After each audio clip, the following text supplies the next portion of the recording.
Hello everyone, welcome back to WS Cube cyber security. This is Ankur Joshi signing in. आज की video में हम ना ही सिर्फ साइबर सिक्योरिटी की करियर फील्ड के बारे में बात करेंगे, बल्कि एक ऐसी करियर फील्ड के बारे में भी हम बात करेंगे जो कि आपको एक मौका देगी अपने देश की सुरक्षा करने का भी। जी हाँ, हम cyber security in air forces के बारे में बात करने वाले हैं। Tango Tiger, recall all aircraft. अगर आप जानना चाहते हैं कि अगर आप डिफेंस एयर फोर्सेस में जाना चाहते हैं, गवर्नमेंट जॉब या इंडिया के अंदर ये चीज़ें सर्व करना चाहते हैं एज अ साइबर सिक्योरिटी, तो ये कैसे करेंगे? तो चलिए बिना किसी देरी के वीडियो को कंटिन्यू करते हैं एंड देखते हैं कैसे ये चीज़ें गो थ्रू होने वाली है आपके करियर में।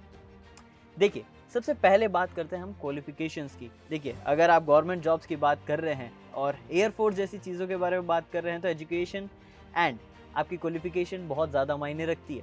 और अगर यहाँ पर आपने क्वालिफिकेशन को अच्छे से कंसिडर नहीं करा या अपनी एजुकेशन को अच्छे से कंसिडर नहीं करा, तो नो डाउट यहाँ पर आपको बहुत प्रॉब्लम आएगी, या ये भी हो सकता है कि आप इस फील्ड को कभी परस्यू नहीं कर पाओ। साइबर सिक्योरिटी की बात नहीं कर रहा हूँ, एयरफोर्स के अंदर साइबर सिक्योरिटी की बात कर रहा हूँ। अगर आप जनरल लेवल पे चाहें तो साइबर सिक्योरिटी को अच्छे से प्रैक्टिस करके परस्यू कर सकते हैं, बट अगर आप एयरफोर्स की बात करते हैं तो यहाँ पर आपको कई सारे क्वालिफिकेशंस टेस्ट पास करने पड़ते हैं, जहाँ पर सबसे पहला 10th एंड 12th आपके PCM से होनी ज़रूरी है। एंड उसके बाद अगर आपके पास एक बैचलर्स डिग्री हो जो कि रेलेवेंट होनी चाहिए, for example computer science, IT, electronics अगर है, इलेक्ट्रॉनिकल इंजीनियरिंग अगर आपके पास डिग्री है, स्टिल वो भी कंसिडरेबल होती है। बट मोस्ट इंपॉर्टेंट रहता है आपका CS एंड IT वर्क। फिर इसके बाद आपको अपनी स्किल सेट पे फोकस करना है। देखिए, आपके पास डिग्री है, एजुकेशन है, ये मैंडेटरी है ही, लेकिन साथ ही साथ आपको साइबर सिक्योरिटी फील्ड्स पे भी फोकस करना है।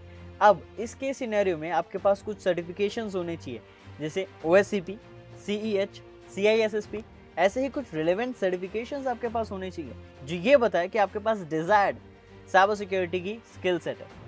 अब इसी के सिनेरियो में अगर आप यही स्किल सेट सीखना चाहते हैं तो WS Cube Tech आपको ऑफर करता है WSCEH मेंटरशिप प्रोग्राम, जहां पर आपको 20+ प्रीमियम मॉड्यूल्स जो कि latest cyber security trends and topics को कवर अप करते हैं वो सिखाए जाते हैं with various tools, techniques, and इसी में आपको अपस्किल करने के लिए various assignments, test and quizzes भी आपके अरेंज कराए जाते हैं। साथ ही साथ केस स्टडीज, प्रोजेक्ट्स एंड साथ ही साथ आपको नोट्स, चीट शीट्स भी प्रोवाइड कराई जाती है, ताकि आपको कहीं भी कोई भी इशू नहीं आए आपके लर्निंग जर्नी में। साथ ही साथ आपके पास क्लासेस की रिकॉर्डिंग का भी एक्सेस रहता है, ताकि आप उन रिकॉर्डिंग्स को जब चाहें चेकआउट कर सकें एंड अपने डाउट्स क्लियर आउट कर सकें। अब ये पूरा ही मेंटरशिप प्रोग्राम डिज़ाइन किया गया है आपके overall successful skill set gain करने के लिए। यानी अगर आप सर्टिफाइड एथिकल हैकर की एक परफेक्ट स्किल सेट गेन करना चाहते हैं, तो आपके लिए जो भी चीज़ें रिक्वायर्ड एंड नेसेसरी है वो सारी चीज़ें इस मेंटरशिप प्रोग्राम में अच्छे से डिटेल में कवर अप करी गई है। एंड साथ ही साथ इसमें और भी सरप्राइजेस आपके लिए होने वाले हैं, बट एट मोमेंट मैं वो आपको नहीं बताऊंगा। अगर आपको वो जानना है, दिए गए नंबर पर कॉन्टैक्ट कर सकते हैं आप टीम को। एंड डिस्क्रिप्शन में ब्रोशर भी है जो आपको डिटेल में सब चीज़ें बताएगा कि हम क्या क्या स्टडी करने वाले हैं। अब हम बढ़ते हैं आगे की चीज़ों पर।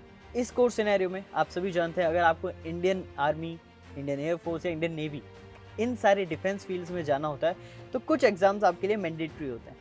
अब यहाँ पर भी वही केस सिनेरियो रहेगा, आपको उन एग्जाम्स को कंसिडर करना होगा। फर्स्ट ऑफ ऑल NDA, अब आपको NDA के एग्जाम्स क्लियर आउट करने होंगे। अब आप सभी जानते हैं यहाँ पर आपको टेक्निकल नॉलेज, मैथमेटिकल नॉलेज, साथ ही साथ इन चीज़ों में फिजिकल हेल्थ भी देखी जाती है, फिजिकल एग्जाम्स भी होते हैं, उनको क्लियर आउट करना होगा। CDS, कंबाइंड डिफेंस सर्विसेज, इनके एग्जाम्स की भी आपको प्रिपरेशन करनी होगी। AFCAT, air force common admission test, ये आपको क्लियर करना बहुत ज़रूरी है, क्योंकि इसी के अंदर आपके एयरफोर्स की एंट्री होगी। अब ये आपने प्रॉपरली क्लियर कर दिया तो आपके लिए काफ़ी ज़्यादा आसान हो जाएगा आगे के प्रोसेसेस को कंटिन्यू करना। यानी आप साइबर सिक्योरिटी को एयरफोर्स में इम्प्लीमेंट करने के लिए काफ़ी हद तक बढ़ जाएंगे, तैयार हो जाएंगे। लेकिन यहाँ स्टिल कई सारे ऑब्स्टेकल्स आएंगे, आपको कई सारे चैलेंजेस फेस करने होंगे जो आपको अच्छे से कवर अप करने हैं, और अगर आप सीरियस हैं तो आप ज़रूर कवर अप कर लेंगे। अब थर्ड फेस आता है जब आप इंडियन एयरफोर्स में ज्वाइन हो चुके हैं, अब आप साइबर सिक्योरिटी के लिए क्या कर सकते हैं। देखिए, नो डाउट आपके पास प्रॉपर स्किल सेट है, स्टिल आपको कुछ चीज़ों का ध्यान रखना है कि यहाँ पर उनके डिज़ायर्ड स्किल सेट की भी आपको नॉलेज की ज़रूरत होगी। क्या मतलब है इसका? इसका ये मतलब है कि आपको एयरफोर्स के डिज़ाइंड साइबर सिक्योरिटी एग्ज़ाम्स या उनके कोर्स को कवर अप करना होगा। जी हाँ, इंटरनली जब आप ज्वाइन हो जाते हैं और साइबर सिक्योरिटी में स्विच करने का सोचते हैं, उनके साइबर सिक्योरिटी डिपार्टमेंट को फोकस करना चाहते हैं, तो उनकी एक स्पेशलाइज्ड ट्रेनिंग होती है इंटरनली, जहाँ पर वो सारे इंटरनल सिस्टम्स, उनके नेटवर्क्स, उनकी सारी वर्किंग को आपको समझाते हैं ताकि ओवरऑल उसको आप अच्छे से स्पेशलाइज कर पाओ। अब उसकी आपको स्टडी करनी होगी, उसको प्रैक्टिस आउट करना होगा, जिसमें प्रॉपर आपके मेंटर्स, आपके टीममेट्स, आपके कलीग्स, ये सब आपकी हेल्प करेंगे। बट अगर आपको इससे और बेहतर करना है तो मैं आपको रिकमेंड करूँगा कि आप ट्रेंड्स के साथ चलते रहें, यानी आपको लेटेस्ट ट्रेंड्स की प्रॉपर नॉलेज होनी चाहिए। अगर आपको लेटेस्ट ट्रेंड्स की नॉलेज नहीं है तो आपके लिए सफ़र थोड़ा सा स्लो हो सकता है। बट अगर आप लेटेस्ट ट्रेंड्स को कंटिन्यूसली फॉलो अप करते हैं, यानी आप कंटिन्यूस लेटेस्ट ट्रेंड्स को जानते रहते हैं, उनके बारे में रिसर्च करते हैं, क्योंकि रिसर्च मोस्ट इंपॉर्टेंट है, तो आपको कहीं भी दिक्कत नहीं आएगी। आप क्लियरली इस फील्ड में और आगे चीज़ें फास्टर परस्यू कर पाएंगे। अब बारी आती है एक और इम्पॉर्टेंट फेज की, जो कि है फिजिकल एंड मेडिकल कंडीशंस।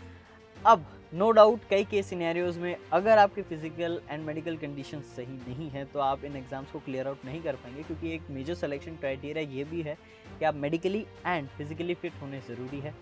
तो अगर आपके कहीं भी कोई मेडिकल इलनेस नहीं है, फिजिकल इंजरीज या फिजिकल इश्यूज नहीं है, तो आप अपनी हेल्थ को एंड अपनी मेडिकल कंडीशन को इम्प्रूव करने पे फोकस कर सकते हैं। यानी कंटिन्यूस डेली एक्सरसाइज करिए ताकि आपकी फिजिक भी बेटर बने एंड आप फिजिकल एग्जाम्स या फिजिकल टेस्ट जो होते हैं एयरफोर्स के, उसको क्लियर आउट कर सकें।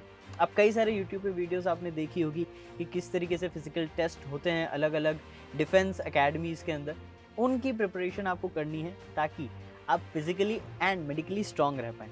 अगर आपके पास कोई मेडिकल कंडीशन है जो कि आप जानते हैं डिफेंसेस में अलाउड नहीं होती है, फॉर एग्जांपल कुछ विजन कंडीशंस होती है एंड कुछ और फिजिकल इम्पेयरमेंट्स होते हैं, तो उस केस सिनेरियोज में आप उस टेस्ट में फिट नहीं हो पाते हैं एंड आप क्लियर आउट नहीं कर पाते।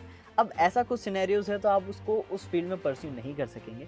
बट मैं आपको ये रिकमेंड करूँगा, अगर आप एयरफोर्स के अंदर साइबर सिक्योरिटी को नहीं ज्वाइन कर पा रहे हैं ऐसे ही किसी रीजंस की वजह से, तो आप ऐसे ही नॉर्मल जनरल जो कंपनीज हैं वहाँ पर भी साइबर सिक्योरिटी को इम्प्लीमेंट कर सकते हैं ताकि एट द एंड आप इस फील्ड से जुड़े रहें। ये मैं आपको कहूँगा। बट अगर आप फिजिकली फिट हैं, मेडिकली फिट हैं, तो ये आपके लिए बेस्ट है कि इस फिटनेस को कंटिन्यूस रखें ताकि एयरफोर्स या और भी किसी क्राइटेरियाज में आप इजीली फिट इन हो सकें एंड अपना करियर उसके अंदर परस्यू कर पाएँ। एक और चीज़, SSB सर्विस सिलेक्शन बोर्ड, इसकी भी प्रिपरेशन आपको साथ के साथ करनी है, क्योंकि अगर आप इसको भी क्लियर आउट करते हैं, इसके रिटन टेस्ट एंड इंटरव्यूज़, तो आपके लिए काफ़ी अच्छा रहेगा। और अब बारी आती है एक मेजर पॉइंट की, जो कि टेक्निकली देखा जाए तो डायरेक्टली कनेक्टेड नहीं, बट बहुत इंपॉर्टेंट पॉइंट है कि आपको गवर्नमेंट एस्पेक्ट से भी साइबर सिक्योरिटीज़ के इशू पता करने होंगे। देखिए, साइबर सिक्योरिटी में वेरियस इश्यूज आते रहते हैं, बट एट मोमेंट या एट गवर्नमेंट पर्सपेक्टिव या फिर एयरफोर्स पर्सपेक्टिव कौन कौन से वो इश्यूज हैं जो एट मोमेंट वो फेस कर रहे हैं, ताकि उनके बारे में आप जान सको, खुद को प्रिपेयर कर सको साइबर सिक्योरिटी वाइज, और उन चीज़ों को सोल्यूशन या उनके रेमेडीज आप पता कर सको। वो चीज़ें आपको कंटिन्यूस रखनी है ताकि इन टाइम ऑफ इंटरव्यू के दौरान आपसे अगर ऐसे ही कुछ रियल लाइफ सिनेरियो या प्रैक्टिकल सिनेरियोज के क्वेश्चन पूछे जाएं, सिचुएशनल क्वेश्चन जिन्हें हम कहते हैं, वो पूछे जाएं, तो आप उनका अच्छे से जवाब दे पाएं। इन चीज़ों की प्रिपरेशन आपको अच्छे से करनी है। अब एक चीज़ और मैं आपको बताना चाहूँगा जिसमें आपको ज़्यादा ध्यान रखना है, वो है खुद को अपडेटेड रखना। अब ये कैसे रख सकते हो, साइबर सिक्योरिटी फील्ड की बात नहीं कर रहा हूँ, साइबर सिक्योरिटी फील्ड में अभी अपन ने डिस्कस करा कैसे आप खुद को अपडेटेड कर सकते हैं, रख सकते हैं।